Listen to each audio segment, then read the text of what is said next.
എല്ലാവർക്കും ഏതെങ്കിലും സഭയിൽ പോയ വേദനകളെ പറ്റിയാണ് പറയാനുള്ളത്. പക്ഷേ ഇന്ന് ഞാൻ പറയട്ടെ, വേദനകൾ അല്ലേലും കിട്ടും പ്രിയപ്പെട്ടവർ. ഞാൻ ചോദിച്ചോട്ടെ, സഭയിൽ നിന്ന് മാത്രമേ നിങ്ങൾക്ക് വേദന കിട്ടുന്നുള്ളൂ? നിങ്ങൾക്ക് വീട്ടിൽ നിന്ന് വേദന കിട്ടുന്നില്ലേ? നിങ്ങൾക്ക് ജോലി ചെയ്യുന്നിടത്ത് വേദന കിട്ടും? നിങ്ങളുടെ അയൽവക്കത്ത് വേദന കിട്ടുന്നില്ലേ? നിങ്ങളുടെ സുഹൃത്തുക്കളിൽ നിന്ന് വേദന കിട്ടിയിട്ടില്ലേ? അങ്ങനെയാണെങ്കിൽ സഭയിലുള്ള വേദനയാണോ ഏറ്റവും വലിയ വേദന? ഇന്ന് ഞാൻ എവിടെ തിരിഞ്ഞാലും അനേകർ പറയുന്ന ഒറ്റ ഒരു പരാതി, ഞങ്ങളൊരു ചർച്ചയിൽ പോയി ആവശ്യത്തിന് കിട്ടി ബ്രദറെ. അതിൻ്റെ അർത്ഥം എവിടെയോ പോയി മുറിഞ്ഞു എന്നുള്ളത് കൊണ്ട് ജീവിതത്തിൽ മുഴുവൻ മുറിവല്ല ദൈവം നമുക്ക് വെച്ചിരിക്കുന്നത്. ഓക്കെ, ഒരിടത്ത് മുറിവ് കിട്ടിയെങ്കിൽ അടുത്തടുത്ത് നമുക്ക് ആശ്വാസവും വെച്ചിട്ടുണ്ട് പ്രിയപ്പെട്ടവരത്തെ. നമ്മുടെ കർത്താവ് മുറിക്കുന്നവൻ മാത്രമല്ല, മുറി കെട്ടുന്നവനും കൂടിയാണ്. അവൻ breaks at the same time he heals also, അല്ലേ? അവൻ നമ്മളെ മുറിക്കും, ശരിയാണ്. പക്ഷേ ആ മുറിവൻ്റെ ജീവിതത്തിന് ആവശ്യമാണ് പ്രിയപ്പെട്ടവരെ.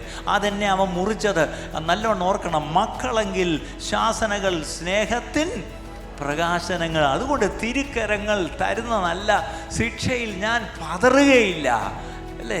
ഞാൻ ഒരിക്കലും, ദൈവം നമ്മളെ ചിലപ്പോഴൊക്കെ ഒന്ന് ഡിസിപ്ലിനിൻ്റെ ഭാവമായിട്ട് ചില ശിക്ഷകളൊക്കെ തരും പ്രിയപ്പെട്ടവരെ. അത് ചിലപ്പം ചർച്ചയിൽ നിന്നും തരും, അതിന് ചിലപ്പം ചില ദൈവദാസൻ വരെയും ദൈവം ഉപയോഗിച്ച് കാണും. അതുകൊണ്ട് നമ്മൾ നല്ലോണം നീതിമാൻ എന്നെ അടിക്കുന്നതിൻ്റെ തലയ്ക്ക് എണ്ണ